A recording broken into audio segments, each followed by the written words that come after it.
The recent ZX Dev compo had a slew of great new takes on Spectrum games of yore, from fondly remembered classics to giving those which had a rough take during the Spectrum's heyday a second chance. But there was one entrant which truly excited me as I dived through. And that was Redshift. This is Beyond the Scanlines, a series focusing on interesting games on classic computing and gaming platforms. Developed by World 21 Soft, Redshift was a remake of a previously unreleased project named Galaxian 3. No, it wasn't in relation to Namco's venerable arcade series, but rather a vertically scrolling shooter. Redshift takes place in the distant year of 2992. Humanity has been involved in a long-standing war, one in which their rival faction is slowly, but surely working to bring humanity to their doom. Various attempts to turn the tide in humanity's favour, space fighters completely driven by AI, or other fighters designed to be piloted remotely, all encountered problems when deployed into the field. The last-ditch plan was the development of a new space fighter, the Redshift.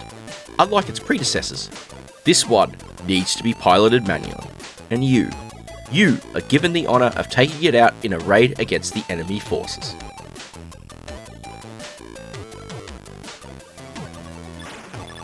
Your mission takes you across 3 different dimensions, serving as the difficulty levels. Within each dimension, you'll battle your way through 5 separate galaxies. These are shared across dimensions, with each variation populated by increasing numbers of enemies and alternate layouts for defences alongside the end-of-level bosses. They'll start out as static emplacements, but as you battle through the game, they'll upgrade to be more mobile platforms.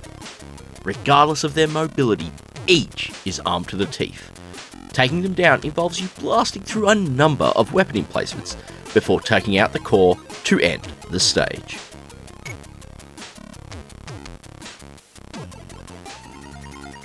The Redshift fighter starts out with a simple forward-firing cannon. It does the job, but when you're in the midst of battle, an upgrade or two can always help. Thankfully, this is the case. When you encounter certain enemies, they'll drop pickups upon their death. Most of the time, these will be medals, but more importantly, there are weapon upgrades. Firstly, a pair of missile pods, which fire missiles that automatically track targets. After that, a pair of wings which add spread shots alongside your main cannon. Finally, you get support craft, a bomber which flies in, dropping a bomb just ahead of the Redshift's position. This does massive damage to enemies in the vicinity, though it's fiddly to position. The more useful support craft though is the drone fighter. When called, it flies in and independently takes on enemies, helping you get a bit of breathing room out in the field. It won't stick around forever, limited by its fuel supply, but it's so very helpful in keeping things in control as they get quite frantic. The one feature I love with Redshift over many other shooters is just how damage to your ship is handled. In most games, you start with 3 lives, and a single hit is enough to take you down. Unless you have located a shield power-up, of course. While Redshift gives you only a single life, this is compensated for in that you can take a lot of hits. And I mean a lot. This is handled by a shield which is slowly worn away, and once it finally has, then you'll start taking damage. Firstly, destroying any missile pods or wings you've collected, before taking damage to your ship, which can sustain a few more hits on its own before failing, resulting in the inevitable game over.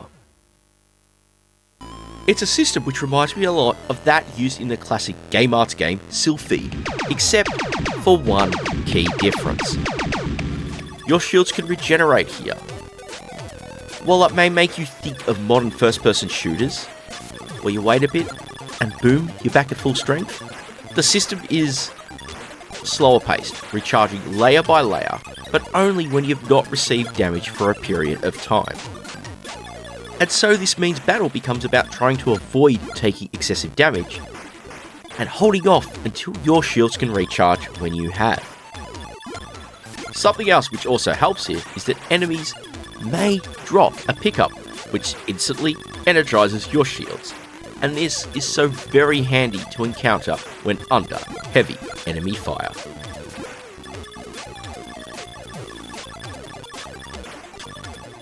Redshift may not offer a frantic scoring challenge. Maximising your score is really about you collecting as many of those medals as possible, blasting the targets you can, and preserving both your bomb deployments and support craft.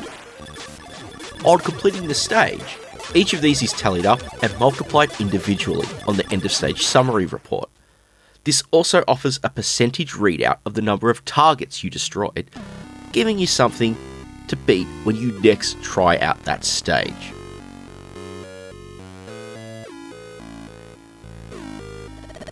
Now, many shooters on the spectrum are known for the compromises made to get the speed up to a pace which makes for a playable experience. And whilst it's not going to be comparable to games written for systems featuring dedicated sprites and hardware scrolling facilities, what is here is pretty darn impressive. To start with, you've got near full screen scrolling here, with the only non-scrolling area being the status panel to the side. Compared with other highly regarded shooters on the spectrum, this is leagues ahead, and it keeps up with the pace in the most frantic of scenarios with plenty of enemies and bullets on screen. In fact, it's only when you've deployed the bomb that you're really going to see any slowdown in effect, and even then it's somewhat minor. All of this technical mastery would be for naught if the enemies, bullets, and pickups were not distinct. Thankfully, this isn't the case. The backgrounds are well drawn, avoiding repeating patterns, particularly like the water in Xevious, meaning you could easily keep track of your ship and bullets alongside the enemies and those which they launch. One detail I really love is that while the levels don't rely on heavy attribute usage, being mostly monochromatic, they do switch out the foreground colours multiple times in each stage. It honestly adds so much detail here, and it's also gives it a little more character that you don't get in many other titles. Redshift is designed for the 128K line of Spectrums, which feature the AY audio chip. So rather than simplistic bleeps and a simple soundtrack played on the title screen, you've got the full range of audio in-game. There's separate tracks being played across stages, and of course you've got the intermission and outro pieces as well.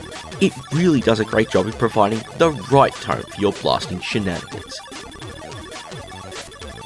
The sound effects are great here as well. They don't drown out the music, and so you can enjoy both music and sound effects as you battle your way through. All up, it's exactly what you want in a great shooter in order to get engaged and engrossed with the chaos which is erupting ahead of you. The bow on the package of Redshift is its great presentation, from the well-drawn introductory screens presented when starting the game up, to its variety of control options, which also include redefinable keys. Another fun benefit of being a 128K only game is that the entire game is loaded in at once. Whilst it might not mean much considering the level structure, it does allow you to freely pick which dimension you want when starting out. That's an important thing because to get the proper ending, you've got to beat all 3 of them. That might sound like a downside, but I quite like the idea of actually having to apply some practice and being able to master each of them to complete the entire experience. The nature of the ZX Dev competition it was submitted for means Redshift is a game which probably has been overlooked somewhat, especially in light of some of its peers. This is quite a shame, really. It's a well-designed shooter which pushes the spectrum heavily, offers a great, well-balanced progressive challenge, and it's all tied up with colourful visuals and a great soundtrack. If this was a game which was available on cassette or as a download for a few dollars, it would be easily worth it. As a free download, It's absolutely an unmissable experience.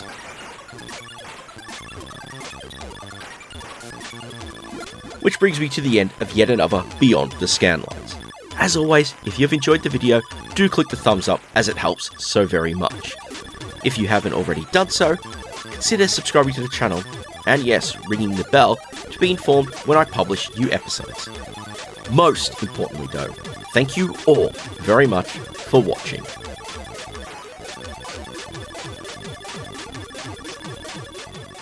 As a concept for a game development competition, the theme of remaking an old game or an unreleased game, but on the same platform, is really kind of unique. I really do hope you take the time to check out Redshift for yourself, because really, the Spectrum is a platform that can certainly surprise you when games are done great on it.